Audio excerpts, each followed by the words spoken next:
Allô tout le monde! J'espère que vous allez bien. Donc tout d'abord, j'ai une petite vague de nouveaux abonnés. Donc si vous êtes nouveau, ben j'ai envie de vous dire bienvenue sur ma chaîne. Donc j'espère que vous allez apprécier. Puis sinon, si vous n'êtes pas encore abonné, ben je vais vous inviter à cliquer sur le lien juste en bas. Comme ça, bien vous allez voir apparaître mes nouvelles vidéos dans votre fil YouTube.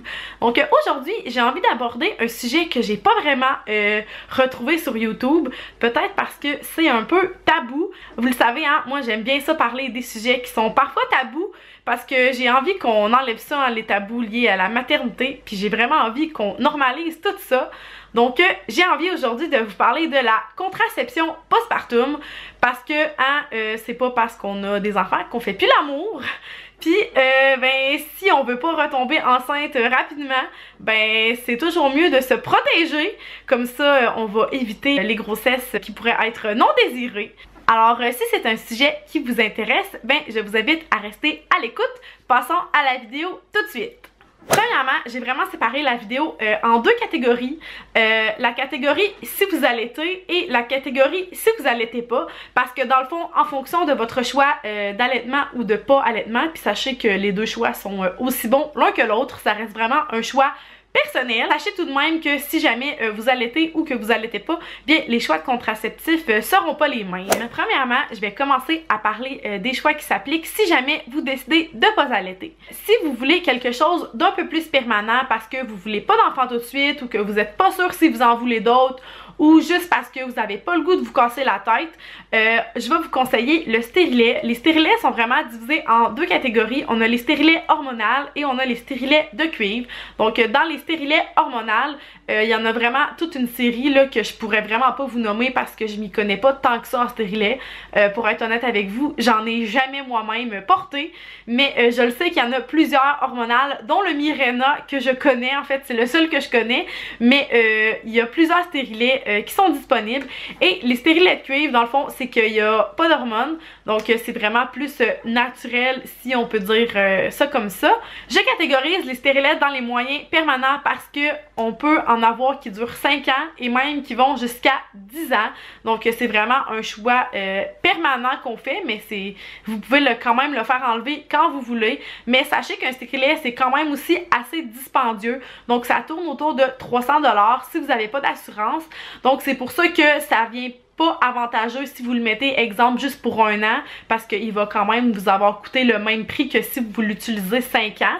Donc c'est quand même un pensez-y bien. Ça nécessite un médecin pour le faire installer et pour le faire enlever. Donc c'est pas ce mois-ci j'ai envie de tomber enceinte, ciao bye le stérilet. Vous devez quand même prendre rendez-vous avec votre médecin et tout. Des fois ça peut être plus long. Donc c'est pour ça que des fois ça peut être plus compliqué quand on veut tomber enceinte. Sachez que le stérilet c'est vraiment un bon contraceptif, tu sais, qu'il y a pratiquement pas de grossesse non désirée avec ce moyen de contraception là. Mais quand même gardez en tête qu'on l'a longtemps. Donc qu'il faut quand même y penser avant de se le faire installer. Ensuite, dans les moyens non permanents, en fait, c'est vraiment tous les contraceptifs auxquels on peut penser, là, la pilule, la patch, l'anneau, et il y en a aussi beaucoup d'autres que je ne connais pas tous. C'est vraiment des moyens de contraceptifs plus traditionnels. Si vous savez que vous voulez retomber enceinte d'ici 1 an, 1 an et demi, 2 ans, moi je pense que c'est vraiment une bonne alternative parce que dans le fond, on a besoin d'une prescription d'un médecin, mais souvent en postpartum, on va revoir notre médecin une fois après l'accouchement.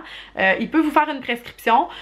On la commence quand on veut, puis ensuite si jamais on veut tomber enceinte, ben c'est pas plus compliqué que ça, on termine notre paquet de pilules, puis après ça ben on recommence pas, puis on peut tomber enceinte. Si jamais vous vous rendez compte que vous voulez pas d'enfant dans un futur, puis que vous voulez changer pour le stérilet par exemple, ben il n'y a aucune contre-indication, vous prenez rendez-vous avec votre médecin puis vous faites tout simplement installer un stérilet, c'est vraiment pas plus compliqué que ça.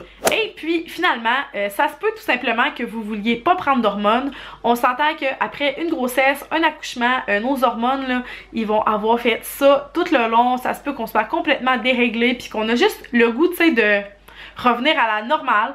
Donc si jamais c'est votre cas mais que vous voulez tout de même pas tomber enceinte, ben il y a quand même l'utilisation du condom qui a quand même aussi un bon taux d'efficacité. Si vous l'utilisez à chaque rapport puis que dans le fond il n'a jamais percé, troué, quoi que ce soit, ben il devrait pas y avoir de grossesse non désirée qui surviennent. Maintenant, dans la catégorie si vous allaitez, c'est sûr que les choix sont vraiment plus restreints, malheureusement, mais c'est que c'est notre corps qui est fait comme ça. Dans le fond, les hormones peuvent altérer, nuire ou diminuer notre production de lait, puis c'est vraiment pas ça qu'on veut, hein? On a envie de garder notre bonne production, donc c'est pour ça que les choix sont plus restreints lorsqu'on veut choisir un contraceptif. Encore une fois, on a accès à une méthode plus permanente, le stérilet. La seule différence, c'est qu'on n'a pas 15 000 choix de stérilet. Si on veut, on peut avoir un stérilet de cuivre qui est sans hormones. Puis sinon, si on prend un stérilet hormonal, le seul qui est compatible avec l'allaitement, c'est le Mirena. Donc, encore une fois, celui-là, il y a une durée de 5 ans. Ça prend un médecin pour se le faire installer et pour se le faire enlever. Mais si vous savez que vous ne voulez pas de grossesse avant quelques années et que vous allaitez pour une durée indéterminée ou même si c'est quelques mois, ben ça peut être une méthode très intéressante pour vous. Ensuite, dans les moyens contraceptifs qui sont moins permanents, on n'a pas accès dans le fond au Nuvaring, à la patch, au dépôt Provera, bref, toute cette catégorie-là, on n'y a pas accès. Il y a une sorte de pilule dans le fond qu'on peut avoir, puis c'est la Micronor. Et malheureusement, elle fait pas effet à tout le monde. Donc, ça se peut que vous ayez toute la bonne volonté du monde, mais que ça fonctionne quand même pas pour vous. Donc, ce qu'on doit savoir à propos de la Mirena, c'est que c'est une pilule moins forte. Donc, elle doit vraiment être prise à chaque jour à la même heure parce que une heure trop tard peut tout décaler votre cycle puis peut vous faire ovuler et vous faire tomber enceinte. Donc si vous prenez ça, c'est que c'est pas ce que vous désirez. Donc il faut vraiment être assidu quand on la prend celle-là, vraiment à tous les jours, à la même heure. Vu qu'elle est moins forte, ça se peut que vous ayez du spotting à peu près n'importe quand. Moi j'ai des amis qui l'ont pris pendant un mois puis qui ont fait du spotting pendant un mois, fait que finalement qui ont juste décidé de rien prendre. Cette pilule-là, on doit la prendre en continu, mais vous pouvez avoir des petites surprises puis être menstruée à peu près n'importe quand dans votre cycle. Ça se peut que vous fassiez partie des chanceuses que ça vous fasse cette pilule-là. Mais ça se peut aussi que ça fonctionne pas. Puis ça peut quand même faire diminuer votre production de lait. Moi, c'est malheureusement ce qui est arrivé. Je l'ai commencé puis ma production de lait a vraiment chuté. Puis pourtant, j'avais attendu un bon 3 mois avant de la commencer. Ça a quand même diminué ma production de lait. Il a fallu que je prenne de la domperidone pour réaugmenter ma production. Mais j'ai quand même arrêté la pilule parce que je voulais pas prendre de risque pour la suite de mon allaitement. Et si jamais ces deux méthodes vous conviennent pas, donc si jamais vous voulez pas mettre de stérilet pour peu importe la raison, ou que vous trouvez que c'est trop permanent et que la pilule vous convient pas vraiment, ben il vous reste le condom. Puis parce que c'est ça, c'est pas mal la dernière option qui reste. Mais quand même, là, comme je disais, elle a un bon taux d'efficacité. Si vous l'utilisez à chaque rapport, il n'y a pas de danger. Si jamais il n'a jamais percé, il ne devrait pas y avoir de grossesse. En tout cas, je peux vous dire que moi, ça fait à peu près 4 ans qu'on utilise le condom, puis j'ai jamais eu de grossesse non désirée. Donc c'est ça, c'est quand même efficace, disons-le. Et ensuite, vous allez peut-être me dire en commentaire, mais l'allaitement, c'est pas supposé être un moyen de contraceptif. Ben je pense que je vais faire une vidéo vraiment là-dessus parce que l'allaitement, oui, peut être un moyen contraceptif, mais vraiment pas pour tout le monde. Et il y a plusieurs conditions qui doivent être respectées pour que, dans le fond, il n'y ait pas de chance de grossesse. Mais même si toutes ces conditions-là sont respectées, il peut quand même y avoir une grossesse. Puis c'est pas pour rien que maintenant, à notre premier rendez-vous postpartum, la première chose qu'ils nous demandent, c'est quel contraceptif on va utiliser. Mais je pense que je vais vraiment vous faire une vidéo complète là-dessus. Donc voilà, c'est tout pour la vidéo. J'espère vraiment que ça va vous avoir aidé si jamais vous êtes sur le point d'accoucher, bien que vous allez être un peu plus éclairé sur ce qui vous attend pour votre méthode de contraception.